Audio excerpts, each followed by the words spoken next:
We are going to take the humble chicken and show you how to use that in two different ways with a bonus, making broth from the carcass. I'm all about zero waste. I don't believe in throwing food away, but I also believe in making it really delicious. So we are going to start with a white chicken chili, and for the sake of time constraints, I prepped some of the stuff at home. So I cooked the beans and made the broth and chopped the chicken and did a few little things that, you know, I think that you would know how to do that at home. I don't have to, you know, do that here. So we are going to start by getting the white chicken chili going, and then we'll turn to the lo mein. So there we go. And I'm going to do whatever she tells me to do. So Deb is going to do all of the garnishes for the white chicken chili, and you can use as much or as little as you want. Today we have limes, avocado, jalapeno, and cheese. But you could use sour cream, you could use any of the other things that you have. The way we start, and you should all have recipe cards, so a bit of oil. Ooh, and it would be nice if I actually, you can tell I bought this just for the show. Right, there you go. Okay, just put that right there. A bit of oil in your pan. And I am not, I'm not really a precise cook. I don't measure everything. I eyeball a lot of things. Sometimes I throw things in out of turn, but it comes out good. So we'll wait for that to heat up, and I'll get the onion and garlic going. And I just sharpened these knives, so she warned me. She did yes. warn me. Yes. maybe we not talk while we're cutting. So I'm going to get this going, one onion, and you might see me use a little bit more than I say in the recipe, but that's because I've bumped things up a little bit just so I have enough, so I'm not making the same serving size that's on the recipe card. Also because I tend to go off. Okay, Nalini, should I start in on the garnishes so they're ready? Yes. Okay, and yes. I just want to just see how she smashed that garlic clove. If you haven't done that, we grow a lot of garlic. That's a good way to do it. So watch carefully as she does this. Miss Garlic, yes. Right, there we go. Boom, yeah. Done. Look at that. The you can also shake them in two bowls together. Yes. I've done that as well. So yes. Right. Another way that I use when I have to do a lot to peel garlic, if I have to do tons of it, is I will put them in a bowl and pour some hot water on it. Oh, and the skin slides off like you would not believe. Right. Yeah. That's only when I have to do a lot of cooking. So I'm going to mash some of the beans because you want some of it to be all broken up and to make it a little creamier, to add body to your soup. So while the onion and the meat are cooking, which I'll put that in a minute, I'll mash some of the beans. You don't have to do it all. You could also use a blender at the end to give it a little thickness. This soup can also be vegetarian. Just omit the chicken. Just make Mary Ellen, I'm looking at Mary Ellen, just omit the chicken, Mary Ellen. Put some tofu in it, and you could have a nice vegetarian, high protein soup. Nalini, can you tell us what type of beans those are? Okay, so northern beans, use any kind of white beans. So these are northern beans. You can use, there's a white kidney beans. I did not know that, but there is a white kidney beans. And cannellini. Mm-hmm. Cannellini is a white kidney. Yep. Yeah. So. And I know you think we all know how to do this, and I don't want to take time away from what you're doing, but any hints on cooking beans from dry bean, because that's a very economical way Yes. to cook using dried beans. It is a very, very economical way to cook, to use beans. The canned beans are probably $1.79 for organic canned beans, and you could buy a pack of beans for probably 69 cents. And that will give you, I'm going to say, about 3 or 4 cans. So you buy it, it's dry, it's hard, it looks like nothing, and you're like, I'm going to cook this. But you soak it overnight is good. And then you cook it for about an hour with a little bit of salt and a tiny, tiny, tiny bit of baking soda. And that helps with the stomach upset that some people tend to get from beans. So, and also, if you forget to soak your beans, which I've done many times, and then think, oh my God, I would really like chickpeas today. You do what is called a quick soak. So you bring it to a boil, turn your burner off, and let it sit for an hour, and it's just like you've soaked it overnight. So, of course, you know, you do have to have the time to play around with it a bit, you know. So you cook it for about an hour after that, and it should be fine. One of my favorite things to do with beans is to just make it in large batches and then portion it out and freeze it. So I can just pull it out of the freezer whenever I want it, and it's just quick and easy. Okay, so the chicken is almost there, and you'll see how quickly this comes together. Also wanted to let you know that if you buy a whole chicken and you stick it in the oven, you roast it a few hours, you can break that down. You can have dinner that night. You can make this soup with the roasted chicken, and you can make the lo mein with the roasted chicken. So you could have, and then when you're done with all of that, you can still get broth from a carcass. So you could have like 4 different things happening with one chicken. And I know about this stuff because I grew up poor, so I know how to do this. I grew up in a third world country, so we had to stretch everything. You know, meat was used as flavoring.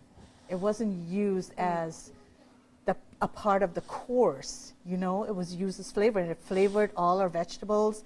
It flavored the beans. It flavored rice. That's what we used it for. So when you had one chicken, and I tell you, you could stretch that to 8 meals, you can. Trust me. I can show you how to do it too. Which is also not only an economical way to cook, but it's a healthier way to cook a lot of the time. Yes, it to is focus more on veggies and Yes. beans with small amounts for those who eat meat or chicken with smaller amounts of protein or animal protein. Absolutely. I mean, our diet consisted of a lot of vegetables, once a month chicken, which lasted for 8 meals, and, you know, then fish that we caught ourselves. That was pretty much it. A large portion of our meal consisted of rice and breads, and then we supplemented it with stuff. And I know carbohydrates it's not a popular word anymore, but you have to be careful when you lump everything in that category and say all carbohydrates are bad, because that is not true. You know, we have good carbs, whole grains, quinoa and barley and brown rice and all of that stuff that is healthy for you and breaks down differently in your body than, you know, white rice or white flour or, I don't know. That's right. That's right. We also talk about complementary proteins, because sometimes your body will digest things more effectively if you have a mix of fats, carbs, and proteins rather than, you know, just one or just the other. So Needed that. Spoke too much. hope there's no like reps from the keto diet or whatever that thing is where they say only protein. But Yes. Or if you so just if you can see, so Nalini's mashing the beans a little bit, and is that just to make it a smoother, Yes. stew? Yes. So our chicken is cooked. I'm using chicken breast, so we don't want to cook it or overcook it at this point. This is the broth that came from stock I made last night. And it's very thick and heavy broth, so I may be able to add some water because it is very thick and heavy. But so I've used 2 different kinds of beans. green chili. I did not make this. I actually bought this because it's rather difficult to get green chilies in New England. So I bought green chilies from New Mexico. So I'm going to be adding that to here. And the seasoning, I have mixed all of my seasoning together because I wanted to carry as little things as I could, but that did not quite work out. So this is cumin, oregano, cayenne pepper, and that's about it. There's no salt as yet. I will taste once it comes to a boil, and then I'll add my salt to this. If So- somebody wants to get green chili without going to New Mexico, what would be your recommendation? Okay, I'm going to say this. Garlic and Arts Festival. But it's No, hit or no. miss. Seriously, Okay. Garlic and Arts Festival, way in the back, there is a guy that roasts chili, and I always get his and then freeze them. But Sometimes he has a crop failure and doesn't make it. yes, So that is great. Is there another source? Because that seems kind of key to some of this cooking. yes. The co-op, you can get green chilies at the Okay. co-op. You don't have to use green chili. You can use Anaheim, or you can use, what are some of the other chilies? Like not a habanero, but Poblano, any of the milder chilies, you can dice and use that in this soup. So, okay, so Deb, do you wanna start, or do you wanna help do the beans? the beans, yeah? Yes, 1 inch. Okay. 1 inch. So this is, so tell us again what we're starting in on now, Nalini. So So we've got this, this is what's happening. So the white chicken chili is basically all the ingredients are in there. It's in there. and It's going to just come to a staying warm. boil. And it's going to come to a boil. And it's- we're going to cook it for about 20 to 25 minutes. Okay. And we are moving on to the Okay. Caribbean Great. lo mein. And then these garnishes, the avocado, the lime, and the jalapeno and the cheese are going to be for the chili Yes. at the end. See Okay. how Deb is more organized than I am? No, I'm just She's making got sure this. I'm doing things right here. Okay. All right. I'll cook, and Deb So will now point you in the I'm going to be direction. prepping, and Yes. Nalini saved a lot of work here by taking the ends off of the beans. So I'm just going to cut them into 1 inch pieces. The string beans, these are raw, fresh string beans. Yep. Could you use frozen? You could use frozen. The good thing with this lo mein is you can use any ingredient you have in your fridge. It doesn't have to be cabbage, it doesn't have to be beans, it doesn't have to be carrots.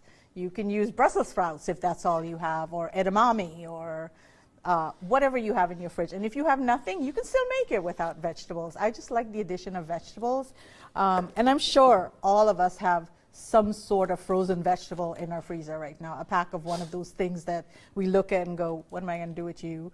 You know, so I'm sure you all have. See, you're all laughing. You all have one of those packs. I'm thinking like right? peas or broccoli Yes, or any of those yes. kinds of things. So it could be made with any vegetable. The key ingredient to this lo mein, there's only a couple, and that is, of course, the noodle itself, but you're not limited to linguine. I like linguine, so that's what we're making it with. You can use any type of noodle, just follow the instructions on the packet. You need onion and garlic. You really do need it because it does add a flavor. And you need ginger. And with those and added, you could use tamari sauce, soy sauce, or amino acids. I'm using amino acids today because I didn't really want to deal with all the allergens for everyone because I don't know what people are allergic to. So I try to minimize the amount of ingredients I use that have allergens in them. So it's just wheat today. That's the only allergen that's in the dishes. So Can you tell us more about what this? You see, this is the liquid aminos. You use go this for it, company Deb. Bragg, but it's basically a minerally salty but gluten-free mix. yes, yes, pretty much. And It's good for you. It replaces soy sauce and tamari sauce. My favorite to use when I'm making dishes at home is tamari sauce. But this is for people that have gluten allergens and all of that. It's perfect. It will represent the same taste. If you look at your recipe also, you will see that I I said I'm using nori flakes today. And the reason I'm doing that is nori will bring the same flavor to your dish that fish sauce would. And I know, look, I see the faces, they're like, fish sauce, that does not. I like fish sauce. It tastes really good in food, but not everyone can have it, and not everyone like the smell of it. So avoid it. This Use is seaweed. nori, which is, people might say seaweed. It sounds a little better when you say sea vegetable, which it is. They both, that is. It's a plant that grows in the ocean. But this is not how this is it's been compressed and flattened. If you've ever had sushi, it's made from these flattened rolls of nori. When it actually is in the ocean, it's a little leafier looking, but it's great. And you know, once you get used to it, it's just delicious. I mean, I love just crunching on it. It's a great natural source of iodine. You know, I've also heard that it can help regulate the hormonal system a bit. Yes. It's a great thing to get used to using if you're not already. And I don't know if you can see, but I'm chopping the scallions here, which are also known as bunching onions. And you use the whole part, the greens and the white part that grows below the ground. Okay. So last night, I did the chicken part. I said it needs the grated ginger. I marinated it, but you don't have to do it overnight. You could do it while you're chopping your other vegetables. So it, again, quick and easy. And I'm going to get this going because this oil is getting really hot.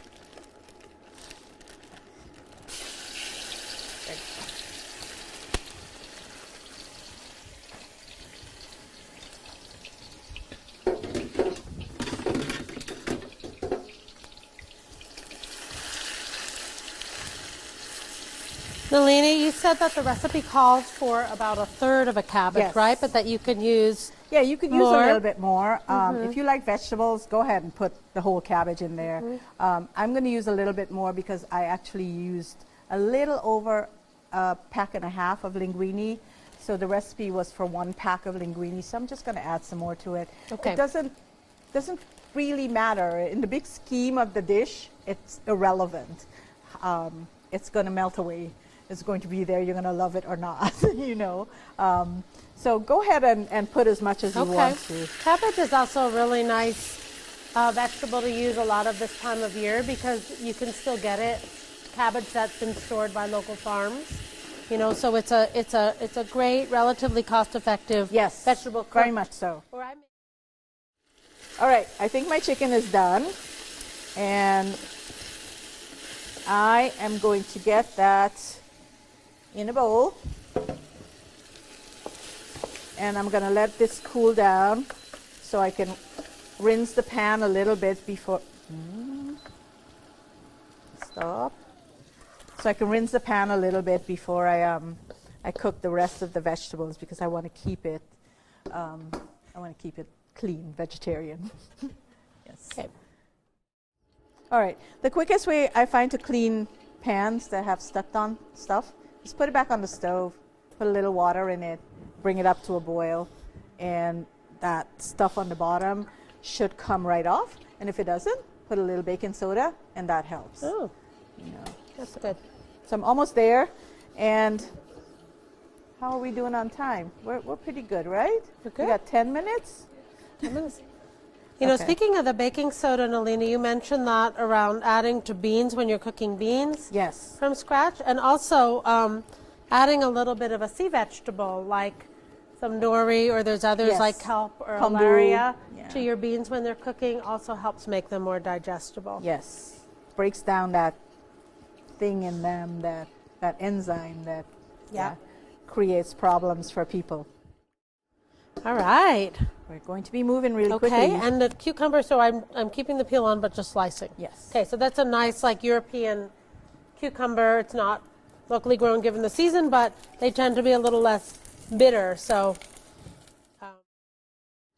onion, garlic. Anyone getting a little hungry just watching and smelling all of this? Spoon.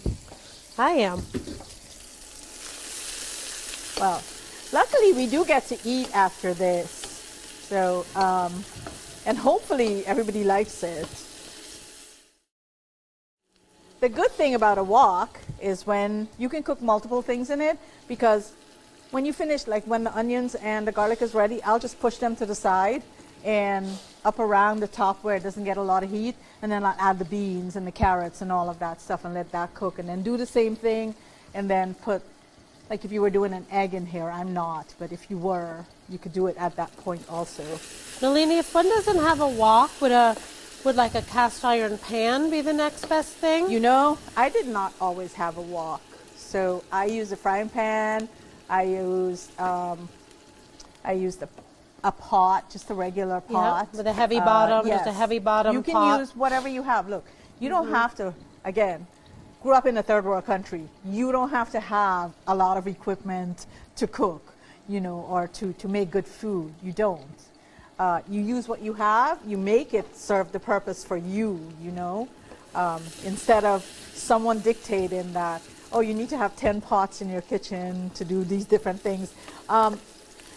One of the things that I do write about also is what is best for your kitchen, you know. What is best for your kitchen depends on how you cook. You know, you may not need a wok because you may never need to do a stir fry. So that's not for your kitchen. You know, the different types of knives you need. You don't need a whole ton load of knives to do what you need to do, you know.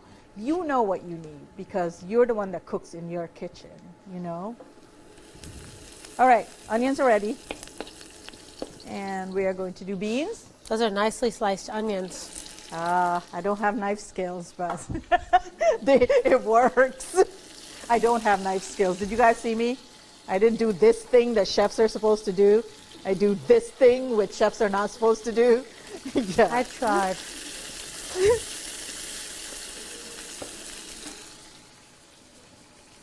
I need carrots. And I don't know what I did. Are they with in it. there? Nope. Oh, there. Already Carrots. grated. Already grated. And cabbage in a minute. And I then- find also that, you know, that I'm sure people are well aware of this, but you can get like really nice older graters and some nice older pans at like tag sales. Yes. You know, sometimes people are getting rid carrots. of their like really nice graters or really nice solid metal colanders or stainless colanders or pans. So this is boiling. Should I let it continue to boil or take it down a little? We probably need to mash the beans a little bit more. Okay. Do you want to do that? Sure. Okay. I think I threw the masher in there, so now we have to wash. We have to wash that. So I'm going to cook this beans, let it get a little tiny bit softer, and then I'm going to start adding the cabbage and the spices and the sauce and all of that stuff. So onion, garlic first, and let the onion become translucent. Get your beans, whatever hearty vegetable you're using. So it doesn't have to be the beans, but if you're using a vegetable that's hard, then you get that in next and you let that cook for a bit. And the softer vegetables are closer towards the end, closer towards where you're adding the noodles. More. So cabbage.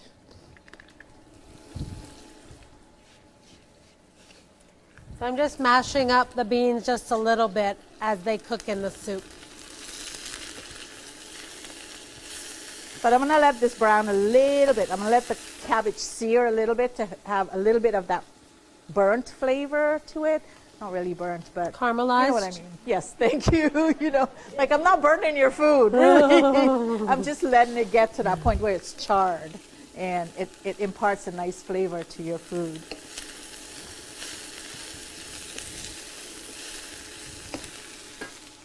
I have pre-measured for the lo mein the spices that we need for finishing, which is the 5-spice and some seaweed flakes, and I have a little bit of thyme in here also. So I'm going to go ahead and toss that in here.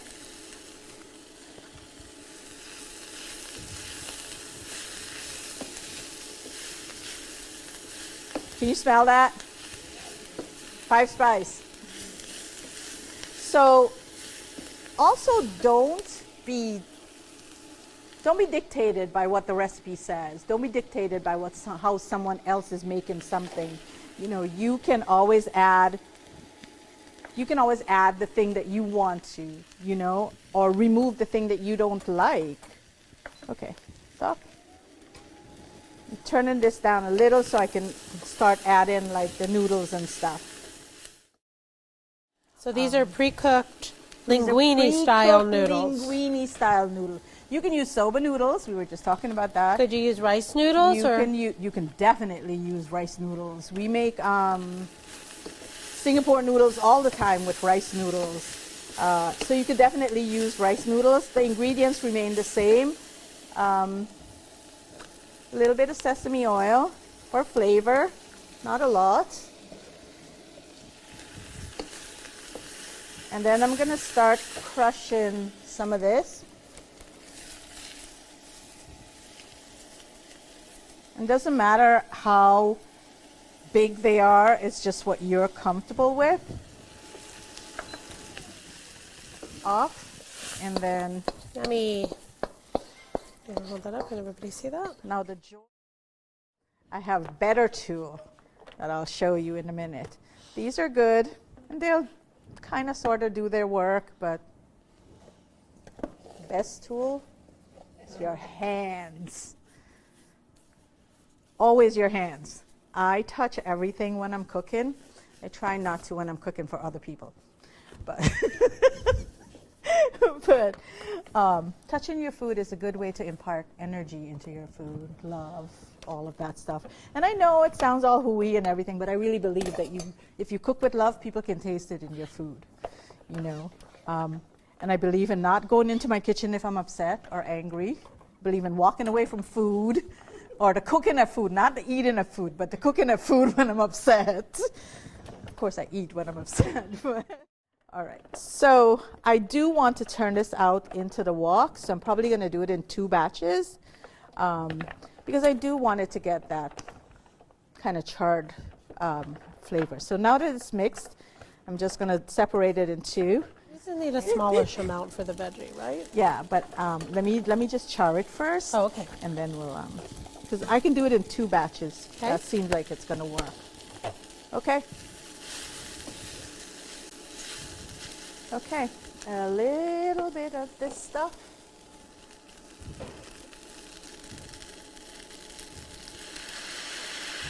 So those are the aminos, but it could be tamari or soy Or sauce. soy sauce. And you can get gluten-free tamari also, right? Yeah, I think most tamari is gluten-free, as a rule. It's not soy-free, but it's gluten-free. Yeah. I think. And now we're putting the chicken back in. Okay, so that's the veggie version right there. Yes. So the cooked toss. chicken goes back into the lo mein. Did that answer the lo mein question? Lo mein? So I always say that food is not any kind of food, it's not original. Someone has done it before. Someone has done this thing maybe slightly differently than where you're at. Someone has adapted because they've moved to a different country, immigrated, or whatever, and changed it and fused it. A lot of Indian food in the Caribbean does not taste like Indian food from India because we have a lot of African flavors that we add to Indian food in the Caribbean. And I've noticed, like, I don't know if you've heard of Durban curry, but that's something that was created in Africa, but it's Indian based. So there's fusion. I mean, all foods are fusion foods, basically. I don't think there's any such thing as pure food or pure cultural food, you know? All right, so voila. Ta-da! And noodles are ready. Wow. Okay. So, Absolutely. So Nalini, thanks again for such a wonderful Deb, thanks again presentation. for, you know, all the wonderful work that you did here and the wonderful work you do Right. everywhere. Great. So, all right. and thank you all of you for stepping outside of your home and, you know, making an effort to be here today. I appreciate it. I have gratitude for that. Thank you. do do do do do do do do do.